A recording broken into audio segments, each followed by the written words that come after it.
Hello दोस्तों, आप लोग का स्वागत है आपके अपने YouTube channel P K pedagogy classes में। तो दोस्तों, आज हम लोग पढ़ेंगे बीएड सेकेंड ईयर में paper course 9 unit 5 statistics subject है। एजुकेशन साइकोलॉजी से संबंधित स्टैटिस्टिक्स के अंतर्गत हम लोग मध्यमान, मध्यांक और बहुलक पढ़ना था, जिसमें पहले वीडियो में हम लोग मध्यमान मीन हम लोग पढ़े थे। मीन की परिभाषा, मीन की विशेषता, मीन की सीमाएं, मीन की लघु विधि और दीर्घ विधि निकालने का, अपवर्जी विधि, समावेशी विधि, इन सभी को हम लोग पिछले वीडियो में देखे थे। आज हम लोग देखेंगे कि मध्यांक क्या है, मीडियन क्या है, मीडियन की परिभाषा, हमारे कुछ शिक्षा शास्त्री परिभाषा दिए हैं उसको देखेंगे। फिर मध्यांक की विशेषताएं देखेंगे, मध्यांक निकालने की फॉर्मूला देखेंगे और व्यवस्थित आंकड़े और व्यवस्थित वर्गीकृत आंकड़े का किस प्रकार से हम मध्यांक निकालते हैं उसको। तो आइए दोस्तों, हम लोग आगे बढ़ने से पहले एक बार वीडियो को लाइक और सब्सक्राइब अवश्य करेंगे। जो नए चैनल से जुड़े हैं वे सब्सक्राइब करेंगे, लाइक करेंगे और शेयर भी करेंगे। जो हमारे पुराने इस चैनल से जुड़े हुए हैं दोस्त, वे इसको लाइक करेंगे और शेयर करेंगे और कमेंट अवश्य करेंगे। जहाँ पर आपकी कमेंट आती है तो मुझे बहुत ही खुशी महसूस होता है और जो भी सुधार होता है मैं प्रयास करता हूँ करने का। तो दोस्तों, पहले मध्यांक की एक परिभाषा। मध्यांक क्या है दोस्तों? मध्यांक को हम सीधी भाषा में कहें मध्यांक यानी बीच का, यानी हम ऊपर से आए नीचे से आए, दोनों के बीच में कौन सा पड़ता है, 50% ऊपर और 50% नीचे से। तो इस प्रकार से हम कहें मध्यांक को समझेंगे, यानी बीच की बीचों बीच क्या होगा। तो आइए हम इस डिफिनीशन को देखते हैं। किसी समूह के प्राप्तांकों को आकार के अनुसार व्यवस्थित करने पर वह बिंदु जिसके ऊपर तथा नीचे बराबर प्राप्तांक की आवृत्ति होती है उसे मध्यांक मान कहा जाता है। किसी समूह के मध्यांक को आकार के अनुसार व्यवस्थित करने पर वह बिंदु जिसके ऊपर तथा नीचे बराबर बराबर प्राप्तांक की आवृत्ति होती है उसे मध्यांक का मान कहा जाता है। जैसे दोस्तों, मान लीजिए एक क्लास में 10 विद्यार्थी हैं, तो उन्होंने परीक्षा में परीक्षा फल अंक लाया, तो रिजल्ट हम देखेंगे कि 10 में बीच में किसका अंक आया, किसका जो है मध्य में अंक आया। मान लीजिए 10, 20, 30, 40, 50, 60, 70, 80, 90, 100 तक लाए, तो हम देखते हैं कि 50 जो है नीचे से भी 50 पर है और ऊपर से आते हैं तो भी 50, तो बीच वाला जो अंक हुआ वो आपका मध्यांक हुआ। तो median is a point on a scale such that half of the scores fall above it, half of the below it. जैसे 50 ओवर का क्रिकेट का खेल होता है, तो नीचे से 25 ओवर खेल लिए, अब फिर जब 50वां ओवर होता है तो ऊपर से गिनते हैं तो बीच में आता है 25। तो हम कहते हैं कि यह जो है 25 और 50 के बीच दोनों का मध्य निकालते हैं। 25 जो होता है, 25वां अंक जो होता है, तो हम अगर बीच में जोड़ा अंक है तो हम दोनों को बीच के गिन करके उसमें भाग देकर जो बीच वाला आएगा उसको देखते हैं।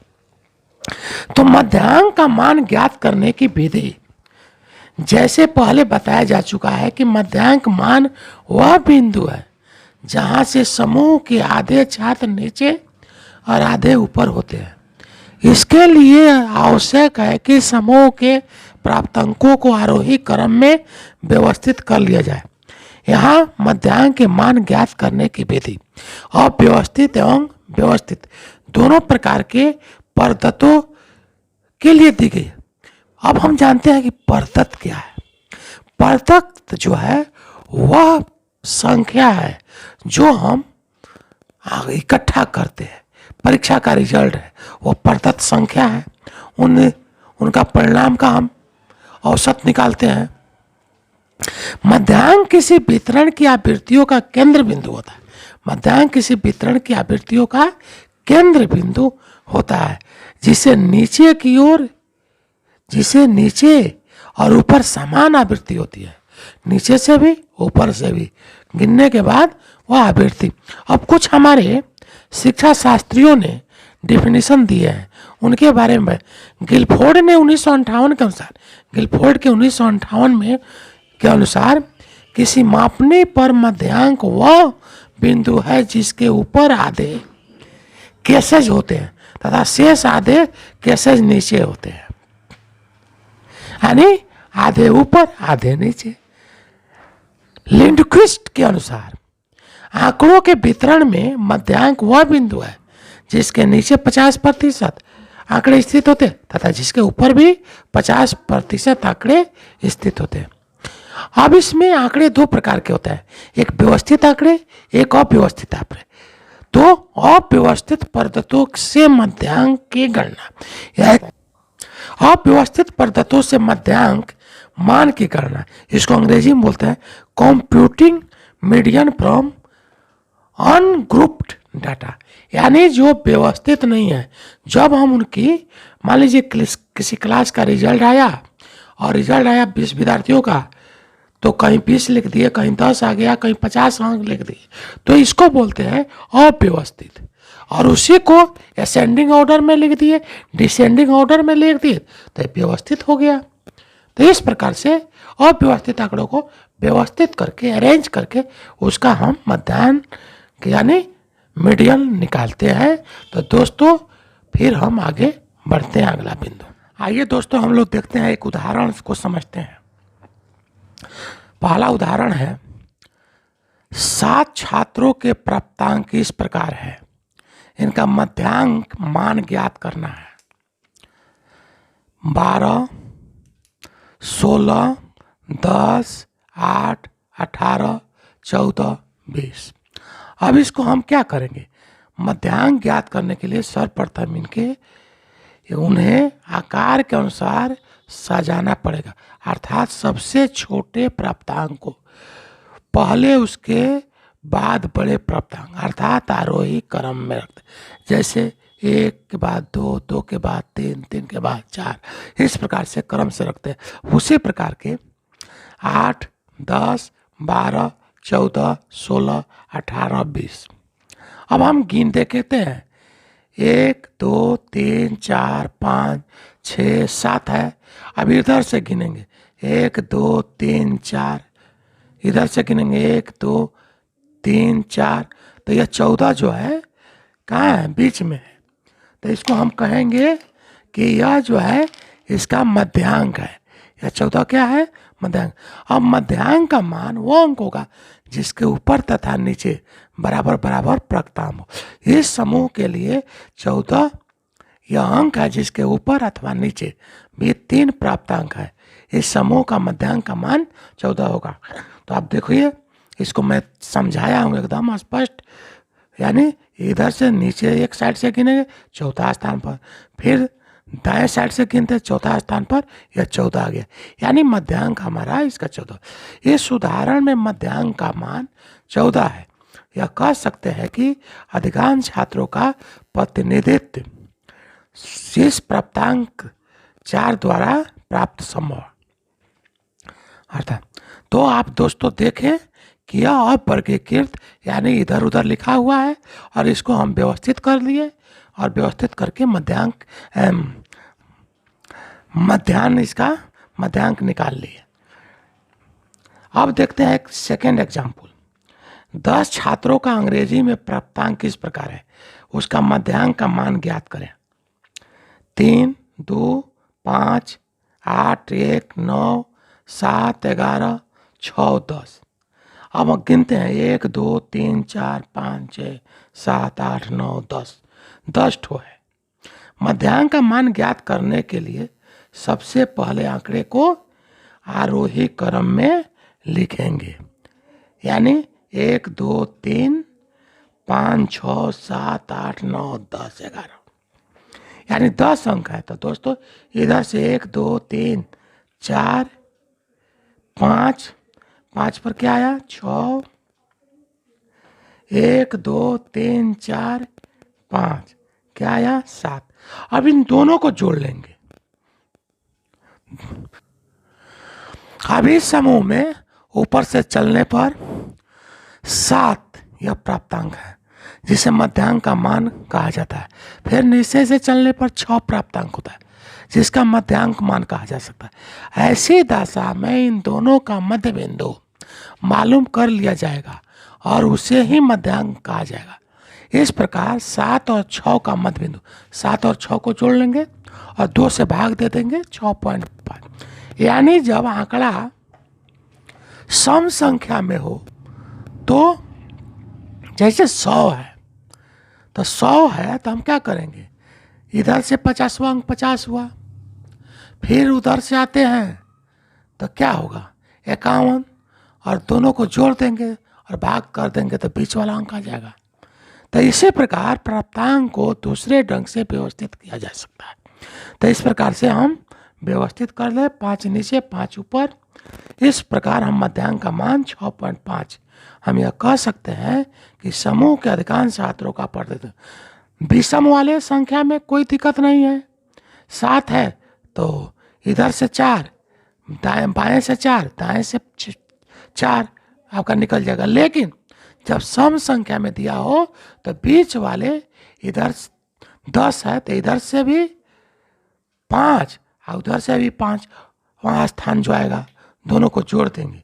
अब यहाँ से 5 के बाद छठा अंक, इधर से छठा अंक आया है 1, 2, 3, 4, 1, 2, 3, 4, 5, 6, 4 नहीं है इसमें, 1, 2, 3, 5, 6, तो 1, 2, 3, 4, 5 है। इधर से 1, 2, 3, 4, 5 है। तो इस प्रकार से यह कुल संख्या जो है 10 संख्या है। तो इधर से आए छठा आया 5वां पर और इधर से आए तो 7वां, दोनों को जोड़ दिए, 2 से भाग दे दिए, आ गया। एक तीसरा एग्जाम्पल है, आंकड़ों को 6, 8, 7, 11, 3, 2, 5, 10 तथा 9 मध्यांक बताइए, तथा 9 का मध्यांक बताइए। 2, 3, 5, 6, 7, 8, 9, 10, 11, 1, 2, 3, 4, 5, 6, 7, 8, 9, 9 ठो है। तब मीडियन निकालने के लिए 9 + 1/2 यानी 9 है, n + 1/2 कर देते हैं तो प्राप्तांक हो गया 5वां प्राप्त हो गया, यानी 5वां प्राप्तांक इसमें कौन हुआ, यहाँ 7 हो गया। तो हम इसके लिए फॉर्मूला हो गया मीडियन निकालने के लिए n + 1/2। अवर्गीकृत आंकड़ों से मध्यांक की गणना करना जबकि आवृत्ति दी गई हो। अब हम अवर्गीकृत आंकड़ों से मध्यांक की गणना करना है जबकि आवृत्ति दी गई हो, तो कैसे निकालते हैं दोस्तों, आगे बढ़ करते हैं। आइए हम देखते हैं उदाहरण नंबर 4। ये 4 उदाहरण है। निम्न आवृत्ति वितरण में मध्यांक की गणना कीजिए। तो प्राप्तांक है x और आवृत्ति है f। तो 10 का आवृत्ति 1 है, 9 का आवृत्ति 2 है, 8 का 5, 7 का 12, 5 का 10, 3 का 8, 2 का 7 और 1। अब इसको हम आवृत्ति सारणी बनाते हैं। आप जानते हैं यहाँ x प्राप्तांक लिखे, आवृत्ति लिखे और यहाँ CI का मतलब है कम्यूटेटिव इंडेक्स, है ना, त्वरण भी बोलते हैं, संचयी बारंबारता। अब देखेंगे कैसे हम निकालते हैं। 1 का है 5 आवृत्ति 2 का है 7, 3 का है 8, 5 का 10, इस प्रकार से दिया हुआ है। 10 का है 1 आवृत्ति। अब इस संचयी आवृत्ति निकालने के लिए फर्स्ट का तो ज्यों रहेगा, अब सेकेंड आवृत्ति में फर्स्ट आवृत्ति को जोड़ देते हैं। 5 और 7 12, अब 12 8 20, अब 20 और 10 30, अब 12 42 और 5 47, 47 और 2 49, 49 1 50। ये हमारा संचयी बारंबारता है, इसको बोलते हैं। अब x हो गया प्राप्तांक है, f आवृत्ति है, CF संचयी आवृत्तियां है। पहले भी बताए थे कम्युटेटिव इंडेक्स। उपरोक्त सारणी के अनुसार n इजकल टू 50, यानी टोटल आवृत्ति कितनी है, संख्या कितनी है 50। अब इसकी संख्या सम है, इसको बनाने के लिए n/2 बराबर n/2 + 1 फार्मूला अपनाते हैं, यानी 26वां स्थान। यानी 26 स्थान क्या है, 30 से नीचे या 20 से ऊपर। अब आइए देखते हैं दोस्तों, चूंकि 25 और 26 दोनों संचयी आवृत्ति वाला 30 के अंतर्गत हैं।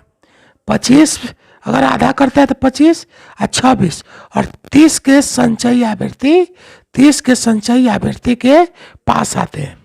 अब यहाँ 25वां प्राप्तांक और 26वां प्राप्तांक बटा 2, तो 30 संचयी आवृत्ति के सामने का प्राप्तांक, 30 संचयी आवृत्ति के सामने वाला प्राप्तांक, ये का मध्यांक। तो इसका हम देखते हैं कितना है, 5 है। यहाँ प्राप्तांक कितना है, 5 है। और यहाँ 30 संचयी के आवृत्ति के सामने की प्राप्तांक और 30 संचयी आवृत्ति के सामने वाला प्राप्तांक, तो दोनों 5 जोड़ 5 बटा 2, यानी 5 आ गए, मध्यांक हो गया 5। यानी 30 वाले का मध्यांक हमारा हो गया 5। 1 2 3, 1 2 3 4 और 1 2 3 4 5, इसलिए यहाँ चौथा स्थान आ रहा है 1 2 3 4, 1 2 3 4, यानी 1 2 3 4 5 6 7 8 को है। तो चौथा स्थान पर 5 आ रहा है, 1 2 3 4, इधर से भी 1 2 3 4, यहाँ से 5वां आ रहा है, इसका ऊपर होगा, क्योंकि यहाँ जो हम आप संचयी बारंबारता जो लिए हुए हैं, यहाँ हम 30 कम्युटेटिव ये लिए हुए, चूंकि इसका जो मान जो आ रहा है n/2 26 आ रहा है, तो 26 जो हो रहा है, तो यह हम इसका संचयी प्राप्तांक जो लेंगे इसके सामने वाला प्राप्तांक को, तो इस प्रकार से जोड़ देंगे। तो लिखा हुआ 30 संचयी आवृत्ति के सामने का प्राप्तांक और 30 संचयी आवृत्ति के सामने वाला प्राप्तांक।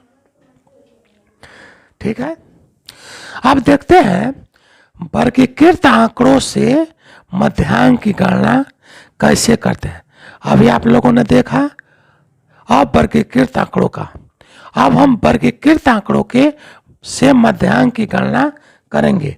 तो दोस्तों इसमें भी 2 प्रकार के होते हैं आंकड़े, एक समावेशी विधि, एक अपवर्जी विधि।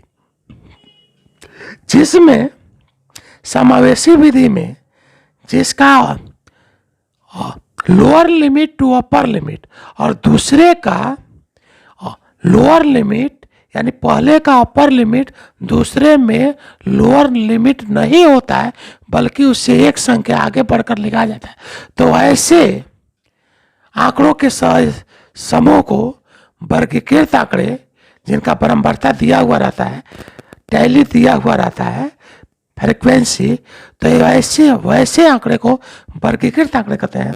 और इनको निकालने के लिए हम वर्गीकृत, इसको निकालने के लिए हम संचयी त्वरण का लेते हैं, संचयी बारंबार आवृत्ति का।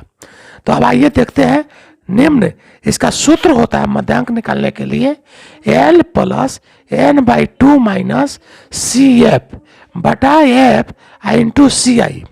अब देखेंगे L क्या है, L जो है मध्यांक समूह की निम्न सीमा।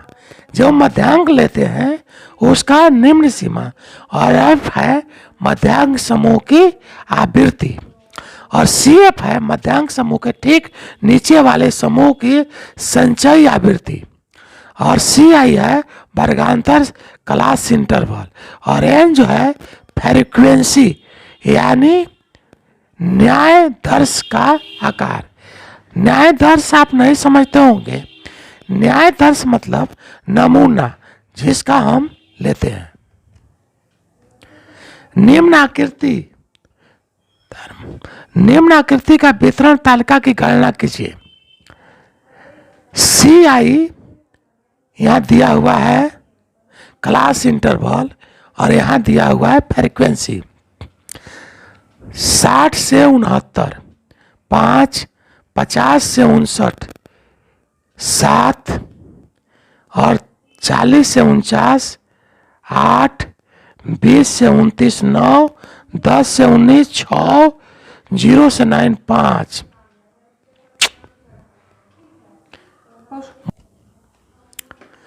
अब देखिए यहाँ यह वर्ग अंतराल आवृत्ति वितरण तालिका है। आवृत्ति आकृति वितरण तालिका। यहाँ नीचे से या ऊपर से, यहाँ 0 से 9, 10 से 19, 10 से 29, 20 से 29, 30 से 39, 40 से 39, 50 से। तो यहाँ आप देखते होंगे कि भाई 0 से 9 9 है, नहीं, इसका जब अपर लिमिट लोअर लिमिट जब करते हैं तो इसका जो होता है हम जोड़ेंगे 0 प्लस, तो यहाँ 0 में 0.52 इसका नियम होता है, 9.5 इस तरह हम लेते हैं वर्ग अंतराल। फिर अगला लेंगे 9.5 टू 10.5। तो इस प्रकार एक दूसरे को यह अपवर्जी विधि में बदलते हैं। लेकिन यहाँ बदला नहीं किया है, और लेकिन जब मान लेंगे तो इसी मान में लेना पड़ेगा। अपवर्जी विधि में ही मान को हम लेंगे। तो ये दोस्तों देखते हैं, यहाँ n बराबर 50 है, n बराबर 50, और f बराबर 10, f बराबर 10, क्योंकि यहाँ माध्यांक हम 30 का ही 30 लिए हुए हैं, क्योंकि 1 2 3 4 चौथा नंबर पर जा रहा है। इसकी बारंबारता जिसकी फ्रीक्वेंसी अधिक रहती है उसी को हम मध्यांक बिंदु लेते हैं। तो यहाँ 30 से 39, लोअर लिमिट 30 है, अपर लिमिट 39 है, और फ्रीक्वेंसी एफ जो है यहाँ 10 दिया हुआ है, तो इसी को हम एफ इजकल 10 लिए, और सी एफ इजकल टू 20, और सी एफ इजकल टू 20 लिए हैं। यानी सी एफ जो है यानी त्वरण जो होता है, यहाँ सी एफ इसके नीचे वाला का जो मध्यांक जो होता है उसके नीचे वाले अंकों को हम लेते हैं सी एफ वाले,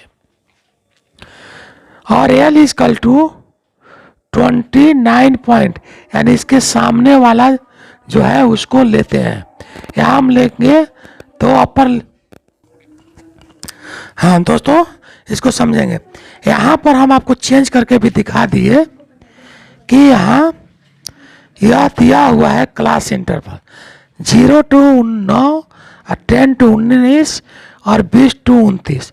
इसको समावेशी में चेंज करने के लिए अपर लिमिट में 0.5 जोड़ते हैं लोअर लिमिट में, और इसी प्रकार से अपर लिमिट में भी 0.5 का इजाफा कर देते हैं।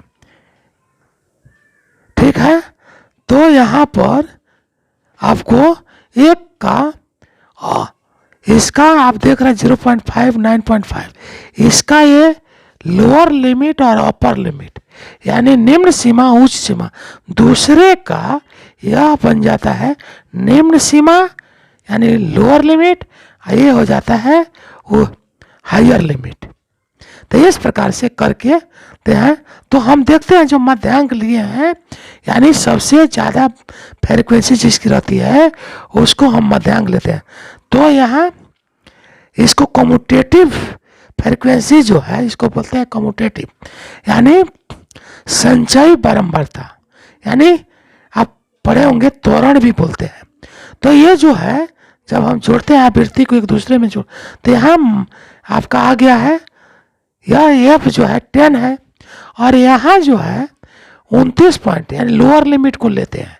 इसके लोअर लिमिट को लिए तो यहाँ L is equal to length of the lower limit यानी निम्नतम सीमा, मध्यमान का निम्नतम सीमा यानी 29.5, और n/2 यानी फ्रीक्वेंसी जितनी है उसकी आधी, अब माइनस सी एफ यानी जो त्वरण जो है सी एफ के नीचे वाला, ये जो सी एफ लेते हैं या मध्यमान के नीचने वाले का आवृत्ति लेते हैं, और इंटू सी आई क्लास इंटरवल, यानी अंतर क्या है यहाँ पर क्लास इंटरवल जो है, यहाँ जो है सी आई बराबर है 10। जब इसको हम 29.5 इंटू प्लस 25 माइनस 20/10 इंटू 10, यह आपका क्लास इंटरवल, यानी इसको एच भी बोलते हैं, एच भी लिख सकते हैं, यानी क्लास इंटरवल की उच्चतम सीमा जो होती है, निम्नतम और उच्चतम सीमा का अंतर, तो अंतर है 10। तो इसका हम जब हल करते हैं तो 29.5, और जब इसमें घटा दिए तो 5 इंटू 10 बटा 10, तो 10 से 10 कट जाएगा 5, तो जोड़ देंगे तो 34.5 आंसर इसका मध्यांक हो गया 34.5। आइए दोस्तों हम आगे बढ़ते हैं, मध्यांक की विशेषताएं देखते हैं, characteristics and use of median. हम मध्यांक की विशेषता में देखेंगे कि इसका कैरेक्टरिस्टिक्स क्या है और इसका यूज क्या है।